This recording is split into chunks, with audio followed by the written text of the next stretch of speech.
Sean bienvenidos y bienvenidas a El Mundo Ahora, aquí en la pantalla de France 24. Mi nombre es Juan Pupiales. Es un placer estar con ustedes. Vamos con nuestros titulares.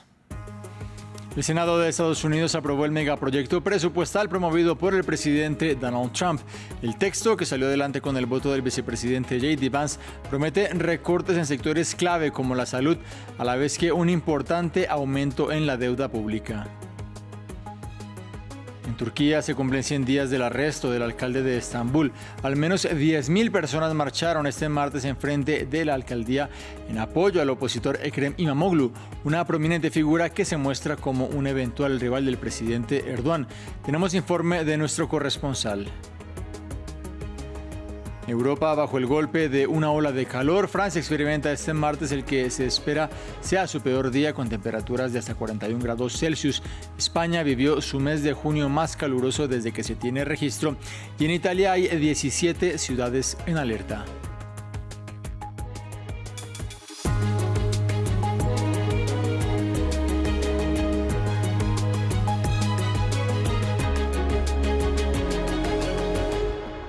Damos inicio en Estados Unidos. El Senado aprobó ese megaproyecto presupuestal promovido por el presidente Donald Trump. Fue una votación que terminó con empate a 50 luego de que algunos legisladores de la mayoría republicana rechazaran la propuesta. Tuvo que ser entonces el voto del vicepresidente J.D. Vance el que sacara la moción adelante. Ahora el texto debe ser aprobado en la Cámara de Representantes. El objetivo de Trump es firmar la norma para el 4 de julio, día de la independencia del país. Antes, el senador demócrata Chuck Schumer había rechazado la aprobación en la Cámara Alta. This is not a big, beautiful bill at all. Este proyecto de ley no es para nada grande ni atractivo. Por eso propuse eliminar el título. Ahora se llama la ley. Solo se llama así. Pero es en realidad una gran y horrible traición, y el pueblo estadounidense lo sabe. Esta votación atormentará a nuestros colegas republicanos durante años. Debido a este proyecto de ley, decenas de millones perderán su seguro médico. Millones de empleos desaparecerán. La gente enfermará y morirá. Los niños pasarán hambre y la deuda se disparará a niveles nunca vistos. Todo para que los multimillonarios y los intereses corporativos especiales obtengan una exención de impuestos permanente. Continuamos en Estados Unidos, en donde el presidente Donald Trump inauguró en Florida un controvertido centro de detención de migrantes. Situado en las inmediaciones de una reserva natural a unos 80 kilómetros de Miami y en un ecosistema de reptiles, son unas instalaciones con las que la Casa Blanca busca reforzar sus políticas contra los indocumentados. Este emplazamiento, compuesto de tiendas de campaña y camiones, ha sido objeto de críticas por parte de grupos en defensa de los derechos de los migrantes y también de ambientalistas. En la previa de su visita a esta construcción, el mandatario bromeó acerca de cómo deberían huir de los caimanes y aquellos que se logren fugar. Y esto dijo ya a su llegada al lugar. ¿Es este centro de detención de migrantes el modelo a seguir, señor presidente? Puede ser. O sea, no siempre hay tierras tan hermosas y seguras. Hay muchos guardaespaldas y muchos policías disfrazados de caimanes, así que no hay que pagarles tanto. Pero no me gustaría recorrer los Everglades mucho tiempo. Mantendremos a la gente donde se supone que debe estar. Esto es muy importante. Apodado como Alligator Alcatraz, es visto como un intento del presidente Trump de enviar un mensaje cruel a los inmigrantes. ¿Qué es exactamente esta controvertida instalación? Se lo explicamos en este informe. En cuestión de días, los trabajadores transformaron un aeródromo prácticamente abandonado en un símbolo controvertido de la política de inmigración de la administración Trump. Ubicado en los humedales del Parque Nacional Everglades, repletos de caimanes, cocodrilos y pitones, el centro de detención temporal de inmigrantes ha sido bautizado como Alligator Alcatraz. El apodo compara la instalación con la famosa prisión de Alcatraz en una isla de la bahía de San Francisco, que Trump también quiere reabrir. La Casa Blanca ha intentado aprovechar estas aterradoras imágenes para demostrar su pulso contra la inmigración ilegal. Está aislada y rodeada de fauna peligrosa y un terreno implacable. Cuando hay asesinos ilegales, violadores y criminales atroces en un centro de detención rodeado de caimanes, sí, creo que eso los disuade de intentar escapar. La Casa Blanca dice que el complejo tendrá capacidad para 5.000 personas y, según los funcionarios, costará $450.000 millones anuales. En un principio se planteó que el sitio se convirtiera en el aeropuerto más grande del mundo, pero la construcción se detuvo en 1970 debido a preocupaciones medioambientales. Esos temores no han desaparecido. Los activistas y algunos funcionarios temen que el proyecto deshaga esfuerzos de restauración que valen miles de millones de dólares de los contribuyentes. ¿Y qué hay de la contaminación lumínica? Tenemos luciérnagas y están alterando el ciclo de vida que necesitan estos animales. ¿Y qué hay de las aves que anidan aquí? Los caimanes y las pitones no serán guardias de seguridad. Le tienen un miedo terrible a la gente. También hay críticas por el uso de tierras indígenas con fines de detención. Los líderes de un pueblo indígena local citan paralelismos con las redadas masivas y el traslado forzado de los nativos americanos en el siglo XIX. Mientras algunas voces dicen que Alligator Alcatraz crea un nuevo sistema de detención sin rendición de cuentas fuera del alcance del gobierno federal. Otros señalan que no existe ningún plan claro para dotar de personal preparado en servicios médicos en el calor del verano de Florida. Vamos a Turquía, en donde al menos 10.000 personas protestaron este martes cuando se cumplen 100 días del arresto del alcalde de Estambul, Ekrem İmamoğlu, una reconocida figura de la oposición. Fue una concentración que contó con la participación de Özgür Özel, el líder del partido CHP, el mismo al que pertenece İmamoğlu. El todavía alcalde de Estambul perdió la libertad en marzo bajo una acusación de corrupción. Precisamente a lo largo de este martes, las autoridades detuvieron a más de 100 personas vinculadas a la alcaldía de Esmirna, un bastión de la oposición, bajo circunstancias similares a las de İmamoğlu. Desde el corazón de la protesta en Estambul, previamente, nuestro corresponsal Adrián Rocha nos compartió este informe.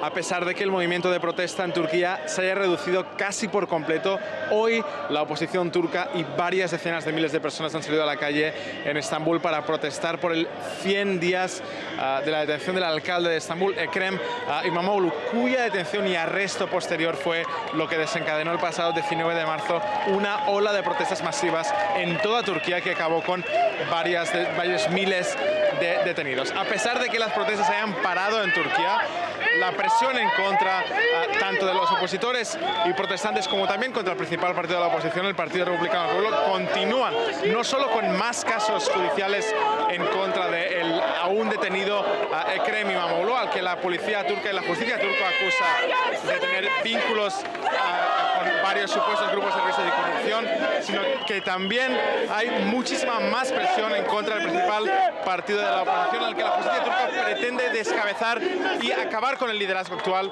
de este partido. En la manifestación actual hay sobre todo estudiantes universitarios y izquierdistas que se enfrentan a la policía, con la que están viviendo momentos de tensión. No solo ocurren hoy, sino que también han ocurrido durante el fin de semana en protestas del Día del Orgullo y del Mes del Orgullo, y también en las semanas y meses anteriores con las protestas que, si no han terminado del todo, continúan en todo el país, aunque en números mucho menores que los que fueron en pasada primavera. De Turquía vamos a Francia, en donde en las últimas horas el primer ministro François Bayrou, el séptimo del gobierno del presidente Emmanuel Macron, salvó una moción de censura presentada por el Partido Socialista y que se hundió después de no contar con el apoyo de la extrema derecha. Previamente, nuestra periodista en la capital francesa, Natalia Ruiz Giraldo, nos entregó más detalles.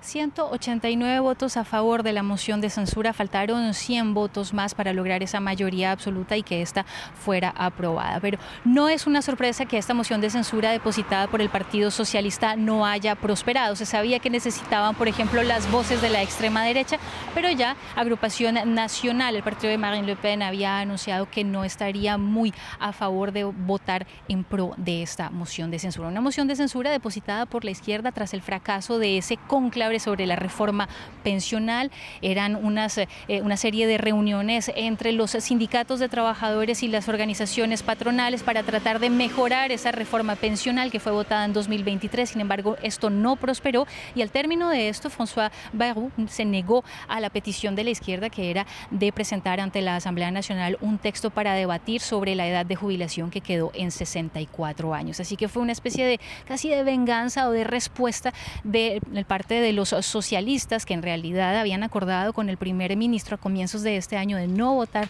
a favor de la censura a cambio de ese cónclave pensional, pero ahora pues François Bayrou está por lo menos 3 meses más en este cargo, pero todo podría cambiar bien cuando llegue el próximo otoño, porque es allí cuando el gobierno va a tener que presentar ese texto sobre el presupuesto para el siguiente año, y sabemos que es un tema muy espinoso. El presupuesto para este año, de hecho, solamente pudo ser aprobado una vez cayó el gobierno de Michel Barnier, el antecesor de Bayrou, y sobre todo, pues a comienzos de este año, ya con muchísimos meses de retraso. En todo caso, la extrema derecha ya ha anunciado, así como la izquierda, que en el otoño bien podrían votar a favor de una moción de censura. Esa ya sería la 9ª para el gobierno de François Bayrou. Nos dirigimos ahora a Surinam. La nación caribeña se enfrenta cada vez más a un fenómeno de erosión de sus costas con un aumento del nivel del mar. Esto representa varios desafíos para la economía y la biodiversidad de este país de 600.000 habitantes. Veamos más en este informe de Maxime Pluvinet. Un desafío que amenaza a la propia capital de Surinam. La erosión costera, agravada por años de descuido de los manglares, afecta a la pequeña excolonia neerlandesa del Caribe, un fenómeno acompañado por un acelerado aumento del mar causado por el cambio climático. La gente dañó los manglares, quitaron a muchos, pero también por el ciclo natural cuando hay erosión. Y como se perdieron los manglares, se perdió la zona de amortiguación. Y eso significa que el nivel del mar y el agua en marea alta penetrarán más profundamente en la tierra. Una situación que afecta a muchos agricultores de pequeños cultivos a lo largo de la costa del país sudamericano de 600.000 habitantes, y donde el 68% de la población vive en zonas expuestas al aumento de nivel del mar, según el Grupo Intergubernamental de Expertos sobre el Cambio Climático. A nivel político, varias políticas fueron implementadas para contrarrestar la emergencia. El gobierno intentó restaurar los manglares sin éxito, hasta que la instalación de un dique se volvió necesario. El agua entró, todos los manglares fueron dañados, así que tuvimos que empezar urgentemente en 2024 y se publicó que no tenemos más remedio que construir rápidamente un dique para que el agua no pueda entrar más. Otra población impactada por esta erosión, las tortugas marinas. En Paramaribo aún puede verse parte de la isla de Bramspunt, donde las tortugas marinas llegaban a desovar, pero la isla se hunde cada año más. La erosión está afectando a las tortugas porque debido a la erosión la playa está desapareciendo. Así que si no hay playa aquí en Surinam, no tendremos tortugas que vengan a desovar a la playa. Los 4,0 kilómetros de dique necesarios cuestan $11 millones al Estado. Surinam espera generar ingresos con la explotación petrolera offshore a partir de 2028. Europa vive el asedio de una ola de calor. Una de las más recientes tragedias llega desde España, en la provincia de Tarragona, en donde un menor de 2 años murió luego de haber permanecido horas encerrado en un auto en un aparente acto de negligencia por parte del padre. Varias partes del país ibérico han registrado en los últimos días temperaturas superiores a los 40 grados Celsius, en el que fue el mes de junio más caluroso desde que se tiene registro. Además, Francia atraviesa por el que sería el día más caliente de la época con hasta 41 grados. Y en Italia se prohibió trabajar al aire libre en algunas regiones. Es un calentamiento prematuro con repercusiones peligrosas sobre la biodiversidad. El mar Mediterráneo registró un repunte récord en sus aguas. Ampliamos en este informe de Lea Urel. Desde la costa francesa hasta las playas de Grecia, los bañistas coinciden en que la temperatura del mar Mediterráneo está cambiando. Vengo aquí desde hace 11 años. Creo que el mar está un poco más caliente que otros años. Cada año está más caliente, tanto en invierno como en verano. Se podría decir que el mar está como en agosto. Su temperatura es bastante alta. El pasado junio ha sido el más caluroso jamás registrado para el mar Mediterráneo, con temperaturas entre 3 y 6 grados por encima de la media estacional en algunas zonas, según los datos de Copernicus, el programa europeo encargado de la vigilancia mundial del medio ambiente. Y si bien esta canícula marina no desgrada tanto a los turistas, sí afecta sobre todo a los animales y las plantas que habitan el Mediterráneo. La vida marina está en equilibrio con las condiciones, las temperaturas, la salinidad, todo el mar Mediterráneo, y una vez uno de estos factores cambia, en nuestro caso la temperatura de la superficie del mar, algunas especies no serán capaces de reproducirse o sobrevivir en estas condiciones, especialmente en un caso de aumento de las temperaturas. Según la Oficina Francesa de Biodiversidad, el mar Mediterráneo alberga alrededor del 10% de las especies registradas en el mundo, pese a que solo representa el 1% de la superficie total de los océanos. Pequeño y cerrado, es también un mar que se está calentando más rápido que otros y por eso se le considera un laboratorio del calentamiento global. Precisamente en este contexto, este martes algunos no pudieron resistirse y se lanzaron a las aguas del río Sena en el corazón de París para refrescarse. El afluente capitalino se prepara para abrirse al público de manera oficial el próximo sábado como una opción de recreación para la población. Esto es fruto de un proceso de saneamiento que permitió celebrar las pruebas de natación en aguas abiertas el año pasado aquí en los Juegos Olímpicos. Fin del informativo, en minutos más noticias. Quédense en France 24.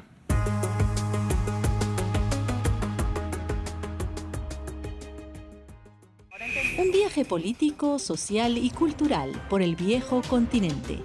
El panorama de la actualidad y la diversidad de una región decisiva en el mundo.